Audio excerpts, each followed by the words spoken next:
Welcome সৌনকের সাথে ঘোরায়। আজ আমরা এই ভিডিওতে দেখব উড়িষ্যার গঞ্জাম ডিস্ট্রিক্টের এক শক্তিপীঠ মা তারাতারিণী টেম্পল এবং তার যে ইতিহাস ও সংস্কৃতি। উড়িষ্যার গঞ্জাম জেলার কোলাহল থেকে একটু দূরে ঋষিকুল্লা নদীর তীরে পাহাড়ের চূড়ায় বিরাজমান শক্তির এক মহান রূপ মা তারাতারিণী। কুমারী পাহাড়ের ওপর অবস্থিত এই মন্দিরটি শুধু একটি উপাসনা স্থল নয়, ইতিহাস, সংস্কৃতি আর আত্মবিশ্বাসের এক চিরন্তন প্রতীক। বিশ্বাস করা হয় সতীর স্তন এই স্থানে পতিত হয়েছিল, তাই এই মন্দিরটি প্রাচীন শক্তিপীঠগুলির মধ্যে এক অন্যতম। বিশেষ করে চৈত্র মাসে এখানে আয়োজিত হয় চৈত্র যাত্রা মেলা। লাখ লাখ ভক্তের সমাগমে প্রাণবন্ত হয়ে ওঠে পুরো পাহাড়। ভক্তরা 999টা সিঁড়ি বেয়ে মায়ের দর্শন করেন, মাথায় করে নিয়ে যান নারকেল, নতুন ধান আর অগাধ ভক্তি। মা তারাতারিণীর আশীর্বাদে দূর হোক সকল দুঃখ দুর্দশা, শান্তি ও সমৃদ্ধিতে ভরে উঠুক আপনার জীবন। এই মন্দিরে আমরা যাব কিভাবে? আমরা অনেকেই চিনি উড়িষ্যার গোপালপুর। এই গোপালপুর থেকে খুব কাছাকাছি হলো এই মন্দিরটি। অ্যাকচুয়াল আমরা গোপালপুর যখন যাই, আমরা ব্রহ্মপুর স্টেশনে নামি, আর এই ব্রহ্মপুর স্টেশন থেকে এই মন্দিরের ডিস্টেন্স হচ্ছে 32 কিলোমিটার। যে কোনো গাড়ি ভাড়া করে এখানে যাওয়া যায়। আর এটা সামান্য একটি পাহাড়ের উপরে। বলে রাখা ভালো যে যতই এখানে সিঁড়ি বা রাস্তা থাক, এখানে বাসের ব্যবস্থা আছে উড়িষ্যা সরকারের তরফ থেকে। এইখানে বাস আপ ডাউনের ভাড়া হচ্ছে 30 টাকা। আপনাকে নিয়েও যাবে এবং মন্দিরের গেট পর্যন্ত নিয়েও আসবে, যেখানে আপনার গাড়ি পার্কিং করা থাকবে। ধীরে ধীরে আমরা মন্দিরের ভেতরে প্রবেশ করে গেছি, আর একদম গর্ভগৃহে আমরা যাব। তার আগে কিছু রিচুয়ালস আছে। এই মন্দিরের সামনে আরও কিছু মূর্তি রয়েছে, যেগুলো পুজো দিয়ে বা কিছু দড়ি যেগুলো আমরা কিনেছিলাম ওগুলো গাছে বেঁধে, এবং সর্বশেষে আমরা মূল মন্দিরে প্রবেশ করব। মূল মন্দিরে মা তারাতারিণীর মূর্তি রয়েছে, সেখানে পূজা দেওয়ার ব্যবস্থা রয়েছে। সেখানে রয়েছে পুরোহিতরা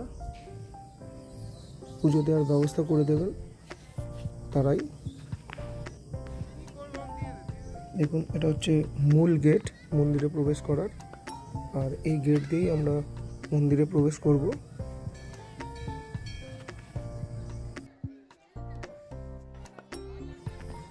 পুজো দেওয়া চলছে আমাদের সামনেই একটি মূর্তি, সেখানে পুজো দিয়ে আমরা চারিদিকে একটু দেখে নিচ্ছি, তারপর আমরা মূল মন্দিরে প্রবেশ করব।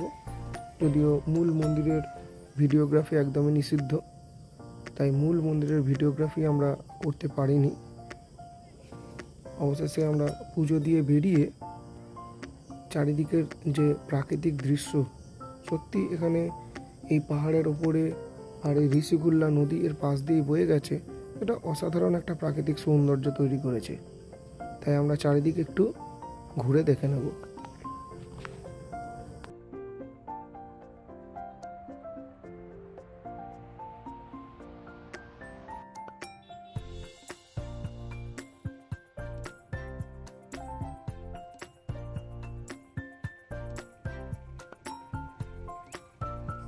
এই উপর থেকে ব্রহ্মপুর শহর প্রায় দেখা যায়, এবং অনেকটাই দূরে। ঘরবাড়িগুলো খুব ছোট ছোট দেখা যাচ্ছে যদিও, তবে এখানকার এই যে প্রাকৃতিক দৃশ্য সেটা কিন্তু অসাধারণ, অসম্ভব সুন্দর একটা প্রাকৃতিক দৃশ্য।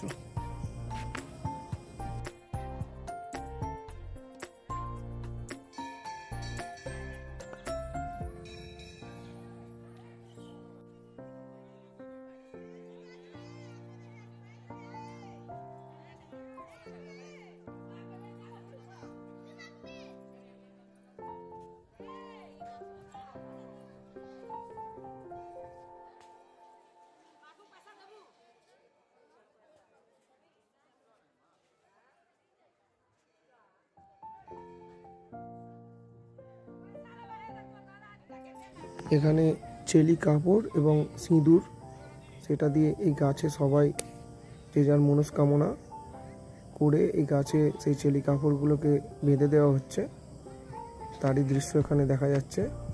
আর এই হচ্ছে ঋষিখুল্লা নদী, একদম এই পাহাড়ের গা দিয়ে চলে গেছে, যেটা দেখতে সত্যি অপূর্ব সুন্দর, অসম্ভব একটা সুন্দর দৃশ্য এই মন্দিরে এলে পাওয়া যাবে।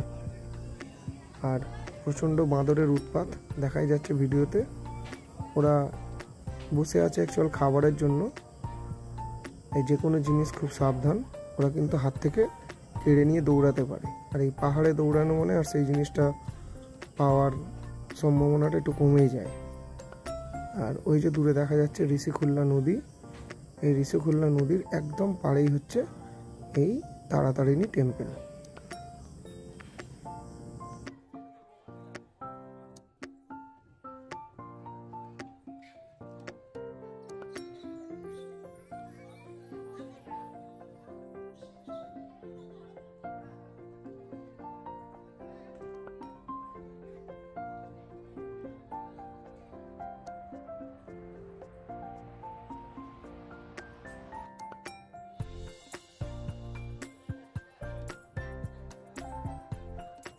ধন্যবাদ সকলকে ভিডিওটা দেখার জন্য।